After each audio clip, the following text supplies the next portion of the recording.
ఇంటి ఇల్లాలిగా కుటుంబానికి రుచికరమైన వంటలు అందించడం అంటే చాలా ఇష్టం.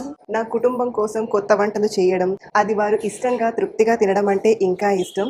దీనితో పాటు నేను వారి జీర్ణక్రియను కూడా చూసుకుంటాను. ఇది మనం తరచూ పట్టించుకోని విషయం అయినప్పటికీ, జీర్ణక్రియ సమస్యలు నివారించడానికి మనం ఏం చేయాలి? ఈ మే 29న వరల్డ్ డైజెస్టివ్ హెల్త్ డే ఉంది. మనకు పొట్ట సమస్యలు మొదలవక ముందే మన జీర్ణక్రియను ఆరోగ్యంగా ఉంచుకోవడం మంచిది. మంచి జీర్ణక్రియ కోసం నా వంటల్లో ఫైబర్ ఉండేలా చూసుకుంటాను. ఫైబర్ జీర్ణక్రియను సక్రమంగా ఉంచుతుంది.